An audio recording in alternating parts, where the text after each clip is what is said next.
આજથી પ્રયાગરાજમાં પવિત્ર મહાકુંભની શરૂઆત લાખો શ્રદ્ધાળુઓના પવિત્ર સ્નાન સાથે મહાકુંભની શરૂઆત થઈ કાલે મકર સંક્રાંતિને 14 જાન્યુઆરીએ નાગા સાધુઓનું પ્રથમ શાહી સ્નાન થશે।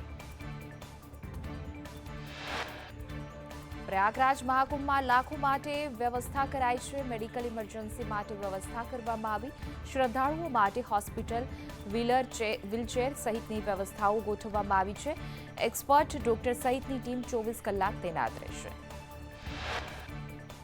પ્રયાગરાજ મહાકુંભમાં લાકડા અને થર્મોકોલથી મંદિર તૈયાર કરાયું છે। શ્રદ્ધાળુઓ માટે ભંડારાનું પણ આયોજન કરાયું છે। ભક્તો માટે ભજન અને ડાયરાનું પણ આયોજન।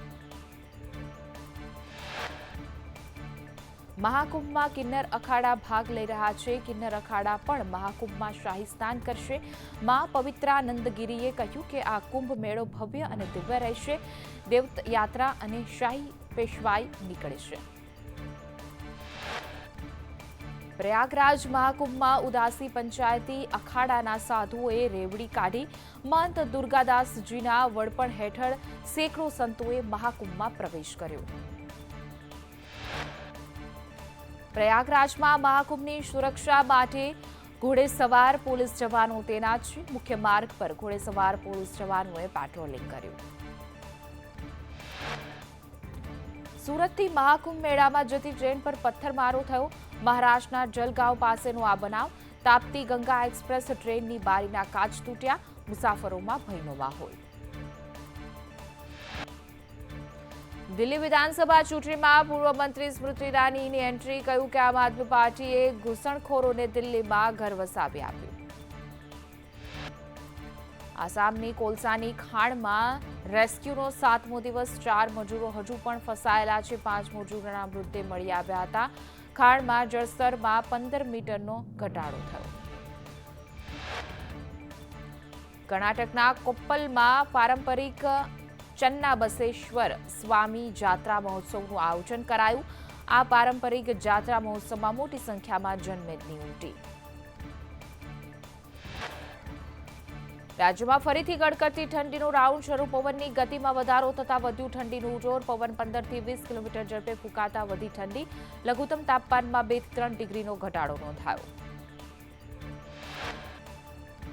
નલિયા 5.6 ડિગ્રી તાપમાન સાથે સૌથી ઠંડુ ગાર। અમદાવાદમાં 14.2, ગાંધીનગરમાં 13.1 ડિગ્રી, પાલનપુરમાં 10.1 ડિગ્રી, ડીસામાં 11.2 ડિગ્રી તો મહેસાણામાં 11.5 ડિગ્રી તાપમાન નોંધાયું। ભુજમાં 12.3 ડિગ્રી, રાજકોટ અને કેશોદમાં 12.4 ડિગ્રી જેટલું તાપમાન નોંધાયું। ઉત્તરાયણના દિવસે પવનની દિશા ગતિ યોગ્ય રહેવાની હવામાન નિષ્ણાંત પરેશ ગોસ્વામીની આગાહી। વધુમાં કહ્યું કે ઉત્તરાયણના દિવસે આકાશ સ્વચ્છ રહેશે। સૌરાષ્ટ્રના જિલ્લાઓમાં ઉત્તરાયણના દિવસે પવનની ગતિ ખૂબ જ સારી રહેવાની આગાહી છે। પરેશ ગોસ્વામીના જણાવ્યા અનુસાર સૌરાષ્ટ્રમાં 20 થી 22 કિલોમીટર પ્રતિ કલાકની ઝડપે પવન ફૂંકાશે। કોંગ્રેસનું નારી સ્વાભિમાન આંદોલન બન્યું ઉગ્ર। અમરેલી બાદ કોંગ્રેસ સુરતમાં કરશે આંદોલન। 48 કલાક ધરણા બાદ પરેશ ધાનાણીએ કરી હતી જાહેરાત। પાયલનો વરઘોડો કાઢવાના સામે પગલાં લેવા માંગ છે। રાજ્યમાં ઉત્તરાયણ પર્વ પર જોખમી દોરી પર પ્રતિબંધ। આજે ગુજરાત હાઈકોર્ટમાં હાથ ધરાશે સુનાવણી। સરકાર દ્વારા કોર્ટમાં કાર્યવાહી રિપોર્ટ સોંપાશે। ગુજરાત હાઈકોર્ટ જારી કરી શકે છે મહત્વના નિર્દેશ। ગેનીબેન ઠાકુરે ઓગણ જિલ્લો બનાવવા માંગ કરી। વિભાજનના પ્લાન સામે ગેનીબેને પણ વિરોધ નોંધાવ્યો છે। ગેનીબેને કહ્યું કે વિભાજન અંગે લોકોના મંતવ્ય નથી લેવામાં આવ્યા। અમરેલીમાં પાલગોટીના સરઘસ મુદ્દે સાંસદ પરસોત્તમ રૂપાલાએ કહ્યું કે અમરેલીમાં દીકરી સાથે બનેલી ઘટના અયોગ્ય છે। જે થયું તે યોગ્ય નથી થયું, આવું ન થવું જોઈએ। વધુમાં કહ્યું કે પોલીસ દ્વારા સમગ્ર ઘટનામાં ઉતાવળ યોગ્ય કાર્યવાહી કરશે તેવી મને આશા છે। કોંગ્રેસ ઘટનાને અલગ દિશામાં લઈ જાય છે। હાલ નનામી લેટર વાયરલ કરવાનો રોગ ફેલાયેલો છે।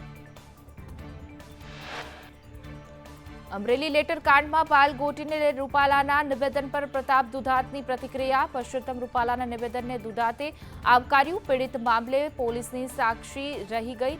દીકરીનું સરઘસ કાઢવા જેવી ઘટના ન બનવી જોઈએ। દીકરીનું સરઘસ કાઢવાને ડિસમિસ કરવા પ્રતાપ દુધાતે રૂપાલાને કરી અપીલ. કાર્યવાહી નહીં થાય તો ઉગ્ર ધરણા કરવાની પ્રતાપ દુધાતની ચીમકી. પોલીસ દીકરીને કેવી યાતના આપે છે તે ખુલ્લી પાડીશું. પાલકોટીની ધરપકડ મુદ્દે સુરતમાં 200 જેટલી મહિલાઓએ પીએમને પોસ્ટકાર્ડ લખ્યા. પાલ પર આરોપ છે કે અત્યારના સીસીટીવી તપાસમાં કરી માંગ. આરોપો મુદ્દે જાહેરમાં ખુલાસો કરવા પોસ્ટમોર્ટમમાં કરી માંગ. વિરમગામમાં ઐતિહાસિક શહીદ બાગમાં નથુરામ ગોડસેની તસવીર લગાવતા વિવાદ સર્જાયો. બાગના રિનોવેશન્સ દરમિયાન સામે આવ્યો વિવાદ. ભારે વિવાદ થતા નગરપાલિકા દ્વારા તસવીર હટાવાઈ. ટેકાના ભાવે સોયાબીન રિજેક્ટ કરતા અરવલ્લીના મેઘરજમાં હોબાળો થયો. મશીનથી કાઢેલા સોયાબીન રિજેક્ટ કરતા આક્રોશ. વહેલી સવારથી જ લાઇનોમાં લાગેલા ખેડૂતોમાં રોષ જોવા મળ્યો.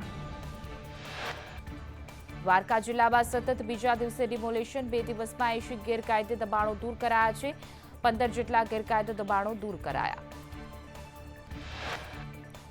9.50 કરોડની સરકારી જમીન પર દબાણ દૂર કરાયા છે. 1000 પોલીસ અને એસઆરપી જવાન બંદોબસ્તમાં રહ્યા. મરીન પોલીસની બોટ દ્વારકા પર સતત પેટ્રોલિંગ. ડ્રોન કેમેરાની મદદથી પણ નજર રખાઈ રહી છે.